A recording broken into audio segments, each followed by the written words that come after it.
Hello everyone, देखिए अब specific heats के बारे में बात करेंगे। Specific heat of monatomic gas और specific heat of diatomic gas and specific heat of triatomic gas. तो इसके लिए आपको डिग्री ऑफ फ्रीडम पता होनी चाहिए।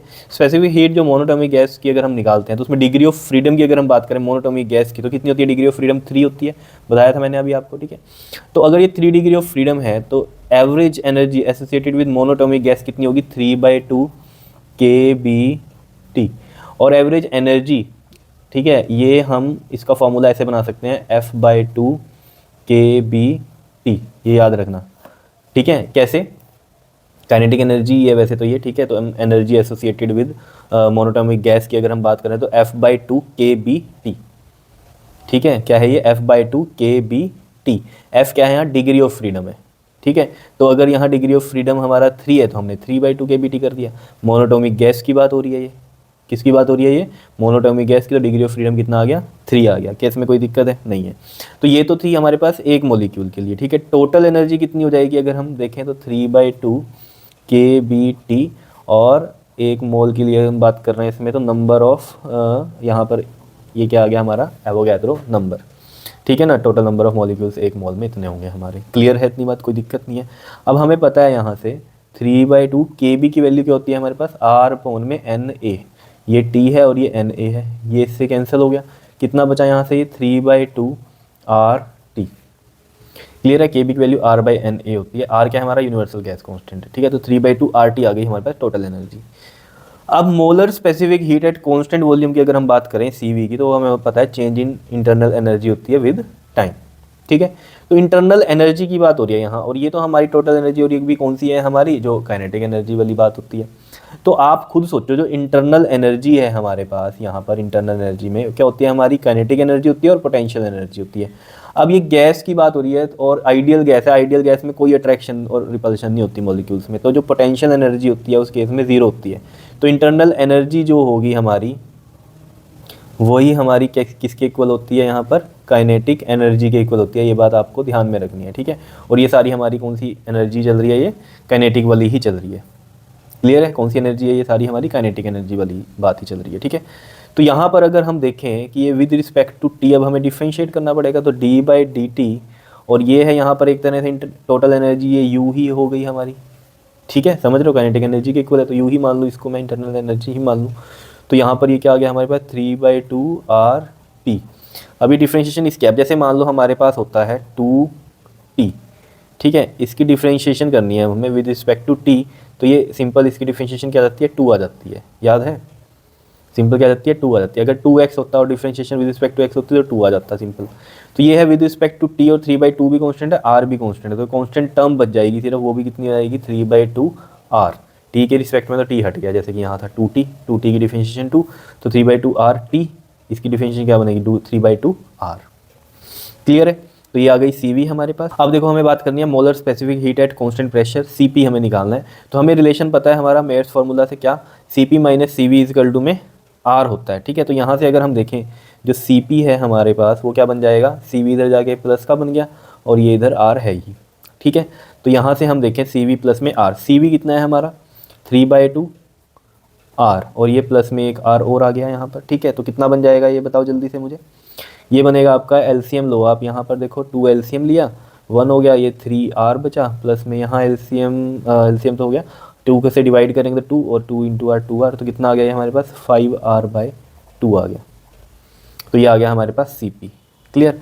अब हमें बात करनी है इसमें, ये तो ठीक है, ये आ गया। अब हमें बात करनी है specific heat ratio gamma CP/CV की। तो CP कितना है हमारे पास? 5/2 R है, और CV कितना है हमारे पास? 3/2 R है। ये R से R कैंसिल, ये 2 से 2 कैंसिल, कितना बचा? 5/3। इसको डिवाइड करोगे तो 1.66, और अप्रोक्सीमेट करके 1.67 आपका आएगा। ठीक है, बात कर लेते हैं specific heat of diatomic gas की। इसके अंदर हमें पता है डिग्री ऑफ फ्रीडम कितना होता है? 5। तो average energy, average kinetic energy का जो फॉर्मूला है हमारे पास वो कितना है? F/2 kBT है। ठीक है, और ये कितना बन जाएगा डिग्री ऑफ फ्रीडम से? F से 5/2 kBT। और टोटल एनर्जी के लिए हम क्या करेंगे इसमें? अगर 1 मोल की बात हो रही है तो एवोगैड्रो नंबर से मल्टीप्लाई। ठीक है, और kB की वैल्यू हमें पता है कितनी होती है हमारे पास? kB होता है हमारे पास R/NA, तो R/NA। ठीक है, T और ये NA, ये इससे कैंसिल, कितना आ गया है हमारे पास 5/2 RT। क्लियर। सेम अब यहाँ पर हम क्या करेंगे, इसके अंदर molar specific heat at constant volume CV निकाल देंगे, दैट इज़ du/dt। ठीक है, और यानी कि डिफरेंशिएशन इसका ही करेंगे हम, तो डिफरेंशिएशन करके 5/2 R बचेगा, तो मैं यहाँ डायरेक्ट लिख रहा हूँ 5/2 R आएगा ये। क्लियर। ऐसे ही हम CP की वैल्यू निकाल सकते हैं। CP की वैल्यू क्या थी, CV प्लस में R, CV प्लस में R that is 5/2 R plus में R। तो ये कितना आ जाएगा, आप इसका एलसीएम लेके करोगे 2 LCM, 5R प्लस में 2R कितना आ गया, ये 7R/2 आ गया। ठीक है जी, CP निकल गया। और गामा स्पेसिफिक हीट रेशो कैसे निकल जाएगी इसकी, CP पाउंड में CV दैट इज़ CP कितना है 7/2R, और ये कितना है CV 5/2R, R से R कैंसिल, 2 से 2, 7/5, और इसको कर लेना आप 1.4 आएगा। क्लियर है, सिंपल। उसके बाद हम बात कर लेते हैं ट्राइटोमिक। ट्राइटोमिक में भी दो थे हमारे, नॉन लीनियर और लीनियर। नॉन लीनियर में अगर आप बताओगे डिग्री ऑफ फ्रीडम मुझे, तो बहुत अच्छा लगेगा मुझे। कितनी होती है डिग्री ऑफ फ्रीडम बताओ। अगर इसमें हम बात करें डिग्री ऑफ फ्रीडम कितनी होती है इसकी, 6 होती है। ठीक है, अगर हम नॉन लीनियर की बात कर रहे हैं। ठीक, तो यहाँ पर जो एवरेज एनर्जी होगी वो हमारे पास कितनी आ जाएगी बताओ। फॉर्मूला ये है, तो 6/2 kBT, और इसको कट करके कितना आएगा, ये 3 kBT आ जाएगा। ठीक है, और यहाँ से वही फिर टोटल एनर्जी कितनी आ जाएगी, अगर हम एक मोल की बात कर रहे हैं तो 3 kBT मल्टीप्लाई में Na, और Kb की वैल्यू सभी को पता है R/में Na, तो ये Na से कैंसिल हो गया। कितना आ गया यहाँ पर आपके पास, ये 3RT। नाउ CV आप सबको पता है टोटल एनर्जी, अब मतलब change in internal energy upon में टाइम। ठीक है, तो यही है एनर्जी हमारी टोटल, जो मैंने आपको बोला था। इंटरनल एनर्जी भी यही होती है। तो 3RT का डिफ्रेंशिएशन करोगे तो 3R आ जाएगा हमारे पास। ठीक है, यही U है हमारी। क्लियर है इतनी बात या नहीं बताओ। यही हमारी U थी यहाँ पर भी। ठीक है, ये मैंने आपको बताया था, टोटल एनर्जी ही काइनेटिक एनर्जी है ये, और ये इंटरनल एनर्जी है, क्योंकि इंटरनल एनर्जी किसकी इक्वल होती है, kinetic energy plus potential energy. Ideal gas है तो पोटेंशियल एनर्जी 0 होती है। ठीक है, क्लियर है, ये समझ में आया। CP के लिए हमें पता है CV प्लस में R, तो 3R प्लस में R कितना आ गया हमारे पास, ये 4R।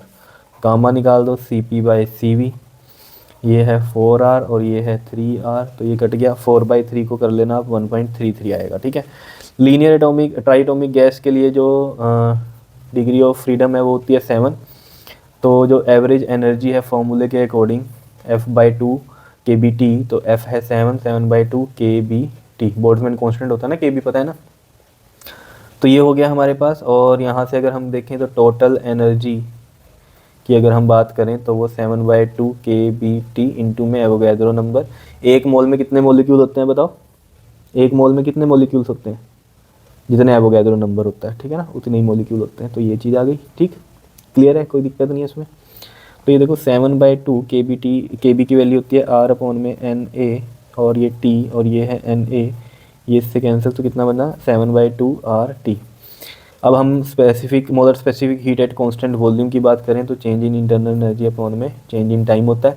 du/dt यही करनी है, यही हमारी इंटरनल एनर्जी है। तो ये कितना आ जाएगा, 7/2 R आ जाएगा जब डिफ्रेंशिएशन करोगे इसके विद रिस्पेक्ट टू T। ठीक है, ऐसे ही CP कितना आ जाएगा हमारे पास, CV प्लस में R, तो 7/2 R प्लस में R, इसका LCM लो, 2 LCM, ये 7R, यहाँ इससे डिवाइड करोगे 2 आएगा, 2 इंटू R 2R, कितना आ गया, ये 9R/2 आ गया। ठीक है, गामा की बात कर लेते हैं जो कि होता है CP/CV, तो ये कितना हो जाएगा बताओ। CP की वैल्यू है 9R/2 और CV है हमारा 7/2 R, R से R, 2 से 2, 9/7, और इसको आप करोगे तो 1.28 आ जाएगा ये आपके पास। ठीक है, ये और ये आई बात समझ में, बताओ। ठीक है जी, तो ये था हमारे पास स्पेसिफिक हीट। ठीक है, मोनोएटॉमिक के लिए, डाईएटॉमिक के लिए और ट्राईएटॉमिक गैस के लिए। क्लियर है, सिंपल कर लोगे इसको, सिंपल सी कहानी थी। ठीक है, ओके जी, थैंक यू।